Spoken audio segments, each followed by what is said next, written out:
guys, welcome back to my channel, or welcome if it's your first time being here. My name is Shalanabattles. I am indie author of 2 books, Soul Jumper, which is a paranormal romance, and The Man Before You, which is a contemporary romance.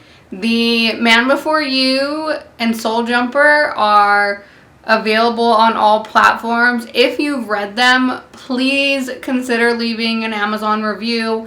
I would really appreciate it. It helps a ton, and I just cannot express enough how awesome it is when I see new reviews pop up for those books. Also, I have a Patreon. I'm using that to do my donation projects, and so if you are interested in that, get on Patreon. The link is in my bio as well. It's $5 a month, but that money's being donated. So right now I'm donating to Basecamp 40 and the Jamie Rodriguez Scholarship Fund, and so check that out. I'm gonna post the first story on Patreon really soon, and I will let you guys know on my Instagram when that goes up. But I think I'm gonna do a short story on when Jack and Eloise meet, because if you've looked at The Man Before You or you've read it, they meet in college, and I explain like how they met in the book, but it's not like a whole scene, and so I think that'll be the first Patreon story, and I'm really excited, so keep your eyes open for that. Today, I want to talk a little bit about writing as a mom or writing as somebody who has a full-time job. And I have done a video like this before, but I feel like in the last few months, in the last year, a lot has changed for a lot of people, and so what your life looked like may be completely different. You might be working from home or working a different job, or maybe have a kid now and you didn't before. And so I pretty consistently find myself evaluating how to write and how to write better when I have so much other things on my plate. And so some of the things that I thought about this week were, number one, just taking a break and walking away. And when you need to do that, do that. Sometimes you can't force it, and sometimes we get caught up in, oh, I have to write, X amount of words today. And I think it's great to hold yourself accountable or you won't get anything done. But there are days where it's just not gonna happen, and so walk away from it. Take a break. I find myself coming up with scenes when I'm not at my computer. Maybe I'm doing the dishes, or I'm outside with my son, or I'm folding laundry, and I'm playing a scene in my head. And then I'll go and jot some notes down and then write that out later.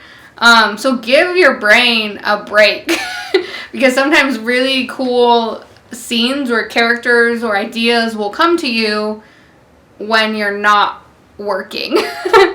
The other thing is, don't always say no.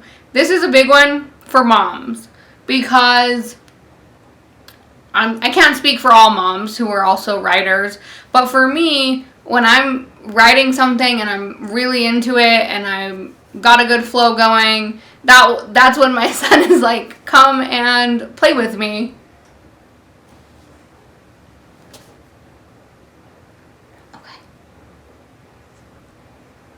That's when my son is like, come and play with me.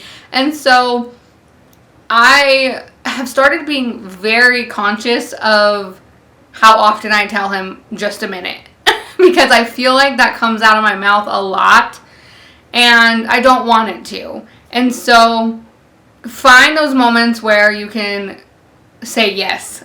And if you have kids, if you have other obligations, a husband, a wife, whatever, a partner, animals, whatever it is that also wants your attention, don't always put writing first, because it's easy to do that, to say, in a minute, or later, and then maybe that time never happens. And so I've been lately, the last couple of weeks, trying very hard to not tell my son in a minute and give him some time. You know, my computer will still be there, my manuscript will still be there in 45 minutes or an hour. And so remember to say yes once in a while. The third thing that I want to talk about is talking to your kids when they're old enough to understand. Explain to them that what you're doing is work. This has made a huge difference in what I'm able to get done. And my son's only 3, but from the time he was really little, I would tell him, you know, mommy's working right now, or this is, you know, mommy's job, or whatever verbiage that you want to use. But now at 3, he correlates my laptop with work. Like if he sees me on my computer, he will ask me, are you done working yet? And so he knows, like, if I'm on my laptop, I'm working. And I think it's important to explain that to them. And it helps too, because then when you say, hey, I have to work, they have that kind of understanding. And I think it's a little easier to get things done when they get that, when they understand, like, oh, you're not just, you know, messing around or saying no or not playing with me or whatever. They know that what you're doing is work. And so my son does amazing with that. I still take a lot of breaks, but I do like that he understands that. I have a home office, obviously. That's where I'm sitting. So if you have a space in your house where you sit to work, you know, explain that as well. He knows this is mommy's office. He knows that I come in here to work. You know, that we don't play in here. These are not, you know, this stuff isn't toys, things like that. Okay, number 4 is something that probably won't work for everybody. You got to do what works for you. But I have a checklist for everything. Some of it's like a handwritten actual checklist in my planner, and some of it is on my phone calendar, and it'll remind me every day. And when I say everything, I mean everything. Like, not just writing stuff. I have the word count I want to reach every day, and my phone will ask me at like 8 or 9 p.m. like, are you done with this task?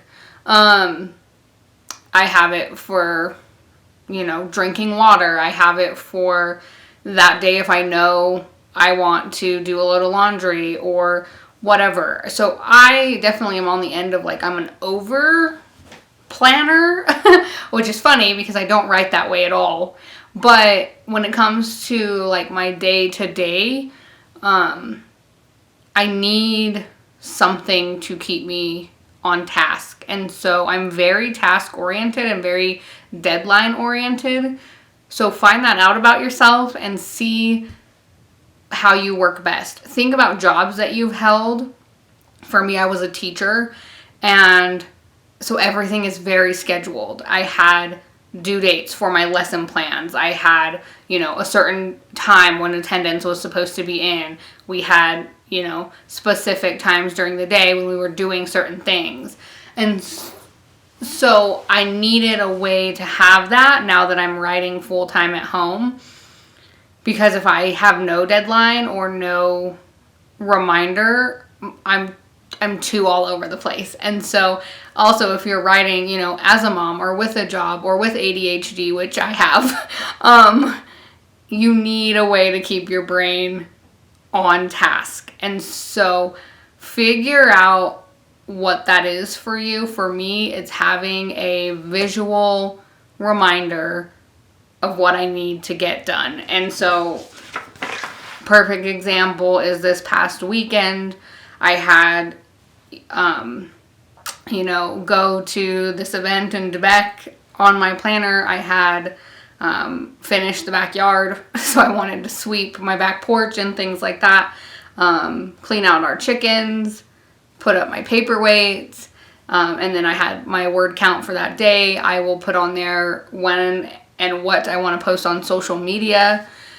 And so you may not need to do it to the extent that I do, but I would find a way to keep yourself on task, because it can get very overwhelming when you have all of these things you have to do. For me, when that happens, when I have a ton going on and a ton I need to get done, I just shut down and then nothing gets done.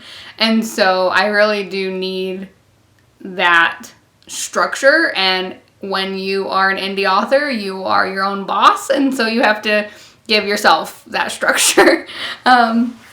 So yeah, find something that's going to work for you. Number 5, and I've talked about this before, is treat it like a job, but don't compare yourself to other people. I think it's easy to get caught up in that. But set your own goals for your own reasons. Pursue those. Have a plan. For me, I'm going to be working really hard these next few weeks on getting more of like a job schedule. Right now, I kind of write when I can write, and I post when I can post. And so there's gaps sometimes when I'm posting and when I'm not. And I really want to move away from that. And so I would love to have more of a set schedule where it's like, okay, I write from this time to this time, or I'm doing marketing from this time to this time. And again, that might not be what works best for you, but treat this like a job, because if you don't, nothing will get done. You are your boss, and you have to hold yourself accountable. So find a way to do that without comparing yourself to other writers doing the same thing. And so I get caught up a lot in like social media followers or like review counts on Amazon, and I try really hard to not do that and not compare myself to other indie authors, and look at the positive, indie authors that are doing amazing, and I'm truly happy for them, and I read a lot of their stuff and all of that. And so just stick with it. Keep creating goals for yourself and keep pushing forward. I've seen so many indie authors on their YouTube channels or on their blogs saying the biggest problem is that people just give up too soon. You give up too soon. And so that's what I keep telling myself, is to not give up and just keep pushing forward. And I hope you can do that for yourself too. All right, well, I hope you guys have an amazing week. Remember to love yourselves. In the comments, please tell me some of your tips for writing, how you get writing done throughout the day, if you are a mom, or if you're a dad, or if you are working full-time, whatever the case may be. What are your tips? What can other writers do to improve their writing? All right, see you guys on Wednesday.